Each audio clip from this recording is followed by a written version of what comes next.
नमस्कार, मैं अशोक कुमार पांडे और स्वागत है आपका टीसीएस लाइव पर। आप जानते हैं यहां 10 से 12 मिनट के वक्फे में बेहद जरूरी खबरों पर बात की जाती है और आज यह खबर ऐसी है जो ना केवल चौंकाने वाली है बल्कि बेहद परेशान करने वाली है। गौर से पूरी खबर सुनिएगा। ऐसा लगता है कि ट्रंप किसी भी तरह से मोदी को राहत देने के मूड में नहीं है और ऐसा लगता है कि अमेरिका में जो कुछ पिछली सरकार के समय इन्होंने किया है वो सारा कुछ इनको बहुत भारी पड़ने वाला है। लगातार नई नई दिक्कतों में फंसते जा रहे हैं मोदी जी और उनके आसपास के लोग। अब देखिए, गुरपतवंत सिंह पन्नू का मैं नाम लूंगा और आप हिंदुस्तान में अगर बैठे हैं तो आप कहेंगे वो खालिस्तानी है, आतंकवादी है। मुझे आपसे कोई असहमति नहीं है। हिंदुस्तान में गुरपतवंत सिंह निश्चित रूप से खालिस्तानी होने के कारण आतंकवादी माना जाएगा, देश विरोधी माना जाएगा। लेकिन गुरपतवंत सिंह रहता है अमेरिका में और वहां की सिटीजनशिप ले चुका है, वहां का नागरिक है बाकायदा। और अमेरिका के लिए वो आतंकवादी नहीं है। वहां खालिस्तान समर्थक होना आतंकवादी होना नहीं होता है। इस बात को बहुत गौर से समझिएगा, तब बात पूरी की पूरी समझ में आएगी। देशभक्ति देशद्रोही से बात समझ में आने वाली नहीं है कि यह कितनी सीरियस हो गई है। तो गुरपतवंत सिंह पन्नू अमेरिका के लिए अमेरिका का नागरिक है। अब आते हैं इस पूरी स्टोरी के जो दूसरे हीरो या विलेन, जैसे भी आप कहना चाहें वो कह सकते हैं, वो हैं अपने अजित डोभाल साहब। अब अजित डोभाल साहब हमारे यहां जितनी स्पाई एजेंसीज हैं उसके चीफ रह चुके हैं और एनएसए हैं, नेशनल सिक्योरिटी एडवाइजर हैं। तो जाहिर तौर पर हिंदुस्तान के लिए वो हीरो हैं, हिंदुस्तान के लिए वो देशभक्त हैं। लेकिन अमेरिका के लिए वो एक विदेशी सरकार के रिप्रेजेंटेटिव हैं। अमेरिका के लिए इसीलिए गुरपतवंत सिंह पन्नू की हत्या कराने की कोशिश अमेरिका के इंटरनल मामलों में दखलंदाजी है। इस बात को समझिए। गुरपतवंत सिंह पन्नू एक अमेरिकी नागरिक है। आरोप यह है कि अजित डोभाल साहब ने रॉ के एक ऑफिसर विकास यादव के मदद से पन्नू की हत्या करवाने की कोशिश की। यह आरोप है, मैं नहीं कह रहा कि मैं यह बात कह रहा हूं। यह आरोप है जो अमेरिका की कोर्ट में है। अब इस मामले में हायर किया गया था निखिल गुप्ता को। निखिल गुप्ता ने बताया कि वो एक व्यापारी है, वो भी गुजरात का रहने वाला है। लेकिन निखिल गुप्ता के बारे में यह कहा जाता है कि ड्रग्स और बाकी सारे कार्टेल से वो जुड़ा हुआ है। पूरी कहानी यह थी कि विकास यादव ने हायर किया निखिल गुप्ता को कि गुरपतवंत सिंह पन्नू को मरवाना है।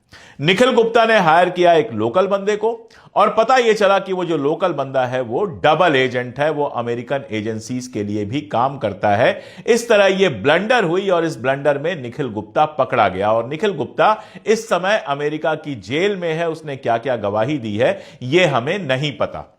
तो इस कड़ी में जो निखिल गुप्ता सबसे कमजोर कड़ी थी वो पकड़ा गया है। और अगर वो ये मान लेता है कि गुरपतवंत सिंह पन्नू की हत्या वाले पूरे खेल में वो शामिल था या ऐसा कोई खेल था, यानी कि अगर गुरपतवंत सिंह पन्नू को मारे जाने की साजिश हुई है, यह बात कोर्ट में साबित हो जाती है, तो विकास यादव के साथ साथ हमारे एनएसए अजित डोभाल के लिए भी मुसीबत बढ़ सकती है। अभी यह सब चल ही रहा था कि नया डेवलपमेंट यह हुआ कि गुरपतवंत सिंह पन्नू जो है वो अमेरिका की एक फेडरल कोर्ट में गया और वहां पर उसने कुछ दस्तावेज, कुछ डॉक्यूमेंट सबमिट किए। वहां पर आप जानते हैं वहां लीगल है, इंडिविजुअल एजेंसीज हैं जो जासूसी करती हैं, जो जांच करती हैं, लीगल है उनको रखना। तो ऐसी कुछ एजेंसीज की उसने मदद ली। उन एजेंसीज ने जो कुछ दस्तावेज जुटाए, जो कुछ डॉक्यूमेंट जुटाए, वो इशारा करते हैं इस बात पर कि डोभाल साहब के कहने पर विकास यादव ने निखिल गुप्ता को पन्नू की हत्या की सुपारी दी थी। ये दस्तावेज लेकर वो पहुंचा है अमेरिका के फेडरल कोर्ट में और उसका आरोप यह है कि अजित डोभाल और रॉ के ऑफिसर विकास यादव ने निखिल गुप्ता को पन्नू की हत्या के लिए हायर किया था। अब इस आरोप में अगर सच्चाई साबित हो जाती है, अगर फेडरल कोर्ट यह फैसला देता है कि यह आरोप सच्चा है, तो यह डोभाल साहब के लिए बहुत मुसीबत पैदा कर सकता है। इस याचिका में यह भी कहा गया है कि यह मर्डर फॉर हायर की साजिश जो है वो भारत सरकार की व्यापक रणनीति का हिस्सा थी, यानी इसकी आंच सीधे भारत सरकार पे आती है, नरेंद्र मोदी पर आती है। अगर अजित डोभाल ने यह सारा कुछ किया है तो किसके कहने पर किया है, यह सवाल रहेगा। और यह कहा गया है कि इसमें सिख कार्यकर्ताओं को निशाना बनाया गया। इनमें वो लोग शामिल हैं जो पंजाब में सिखों के आत्मनिर्णय के अधिकार यानी खालिस्तान की डिमांड कर रहे हैं, जो धार्मिक अल्पसंख्यक यानी कि सिख हैं उनके उत्पीड़न की आलोचना कर रहे हैं और भारत में ह्यूमन राइट वायलेशन के मामलों का खुलासा कर रहे हैं। यह कहना है गुरपतवंत सिंह पन्नू का। अब इस मामले में डोभाल साहब को समन देने की कोशिश की गई, कई बार उनको समन देने की कोशिश की गई।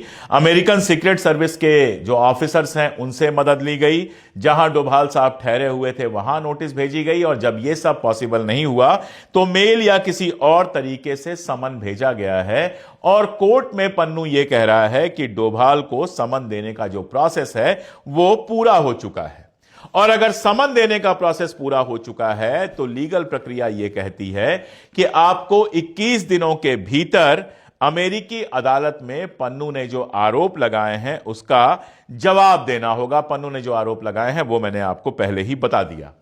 अब पन्नू का यह कहना है कि मुझे अमेरिकी न्याय प्रणाली में पूरा भरोसा है और मुझे इस बात का यकीन है कि सीमा पार जो रेप्रेशन होता है, ट्रांसनेशनल जो रेप्रेशन होता है, उसमें जो शामिल अपराधी हैं उनको आपराधिक और दीवानी न्यायालय में कटघरे में लाया जाएगा। जो उसके वकील हैं मैथ्यू बॉर्डन, जो आप कह सकते हैं एक लॉ फर्म है, उस लॉ फर्म के जो मैथ्यू बॉर्डन है, उनका कहना है कि हमने अजित डोभाल के खिलाफ कानूनी प्रक्रिया शुरू कर दिया है।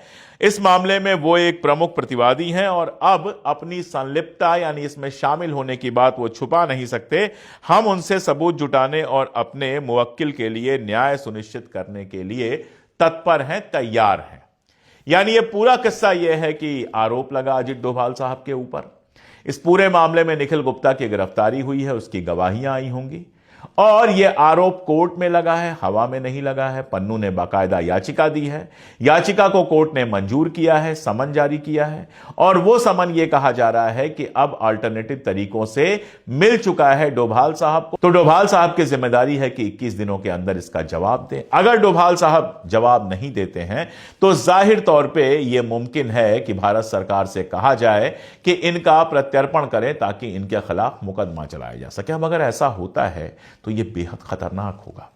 डोभाल साहब कोई आम नागरिक नहीं है। डोभाल साहब इस देश की सुरक्षा के सबसे बड़े जिम्मेदार व्यक्ति हैं, नेशनल सिक्योरिटी एडवाइजर हैं। इस देश की अंदरूनी और बाहरी दोनों सुरक्षा की जिम्मेदारी डोभाल साहब के कंधे पे है और भारत के हिसाब से वो बेहद महत्वपूर्ण व्यक्ति हैं। अब ये कैसे ये चूक हुई है, कैसे ऐसा हुआ कि एक ऐसे आदमी को हायर किया गया जो अंडरकवर एजेंट था, यह सब तो एक अलग सवाल है।